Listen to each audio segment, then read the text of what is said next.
একটা প্রবাদ ছিল, 10 মিলে করি কাজ, হারি জিতি নাহি লাজ। এই প্রবাদটাকে হালকা করে মডিফাই করছে আমাদের সোনার দেশের আফসোস লীগ আর নির্বাচনে জিকির তোলা দলের কর্মীরা। তারাই প্রবাদটাকে নতুন করে বানিয়েছে, ভাইয়ে ভাইয়ে মিলে করি কাজ, হারি জিতি নাহি লাজ। রাজধানীর বনশ্রীতে রাত্রেবেলা একজন স্বর্ণ ব্যবসায়ীকে প্রকাশ্যে মেশিন ঠেকিয়ে ছিনতাই সে ভিডিও তো ফেসবুকে রীতিমতো ভাইরাল হয়ে গেছিল। রাতের মধ্যে মানুষ আতঙ্কে পড়ে গেছিল আর বলতেছিল, কোন দেশে আছি, এমন স্বাধীনতা কি আমরা চেয়েছিলাম? তবে এইভাবে ছিনতাইয়ের চাঞ্চল্যকর ঘটনায় জড়িত 6 জনের মধ্যে 2 জনের পরিচয় মিলেছে।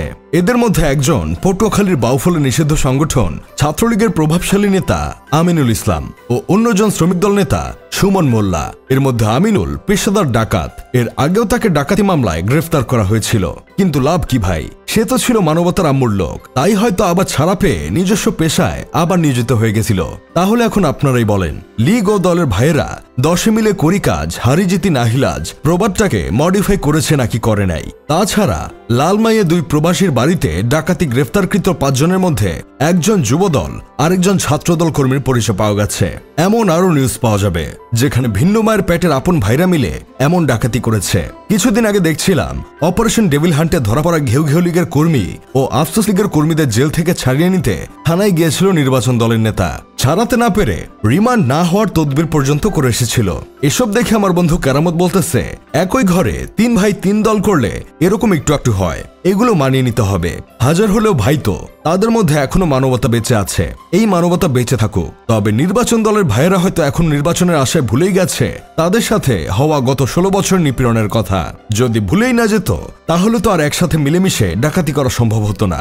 দেশকে অস্থিতিশীল করতে নানান ধরনের কুকর্ম করার জন্য তাদের সাথে হাত মিলানো সম্ভব হতো না। তারা ঘেউ ঘেউ লীগের আচরণ ভুলে গিয়ে কাঁধে কাঁধ মিলিয়ে চলা শুরু করে দিয়েছে শুধুমাত্র নির্বাচনের আশায়। এতেই তো বোঝা যায় দেশের জন্য তারা কি করবে।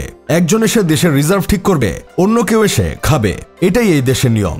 নির্বাচন দল তো মাঝে মাঝে নিজেদের দলের সাথেই লেগে যায়, ভাগ কম পড়লেই নিজেরাই নিজেদের সাথে কামড়াকামড়ি শুরু করে দেয়। কয়েকদিন আগে দেখলাম ছাত্রদল আর বিএনপি নেতার মধ্যে কামড়াকামড়ি লেগে গেছে।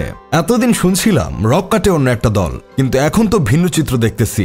বরিশাল দক্ষিণ জেলার নিয়ামতি ইউনিয়নের যুগ্ম আহ্বায়ক শাহিন ফরাজিকে বহিষ্কার করা হয়েছে, কারণ তিনি ছাত্রদল নেতা রক কেটে দিয়েছেন। এটা কোনো কথা? আপনারাই বলেন, এই শিক্ষা আসলে তারা কোথা থেকে পেয়েছে? নাকি নেতা সাহেব দায়টা কোনোভাবে অন্যের উপর দিয়ে দিতে চেয়েছিল, তাই এমন বুদ্ধি অবলম্বন করছে? আবার তাদের নেতাদের বলতে শুনতেছি, এই বছর নির্বাচন না দিলে ঈদের পরে আন্দোলন করবে। তবে দেশের যে নমনীয় অবস্থা দেখা যাচ্ছে তাতে বোধহয় দীর্ঘ 17 বছর পর তাদের ঈদের পরের আন্দোলনটা এবার সফল হতে চলেছে। এত বছর তারা যা করতে পারে নাই, আমার বিশ্বাস এই বছর তারা সেটা করে দেখাবে। যাই হোক, শেষমেশ আমি গোলাম হোসেন একটা কাজের কথা কই। শামসুজ্জামান দুদু ভাইকে তো বলতে দেখলাম এই বছরেই নাকি তারেক রহমান বাংলাদেশের প্রধানমন্ত্রী হবে। বুজুর্গ নেতারা যেহেতু বলছে তাহলে সঠিক কথাই বলছে। তা আপনারা কি বলেন, এই বছরেই কি তিনি প্রধানমন্ত্রী হতে পারবে?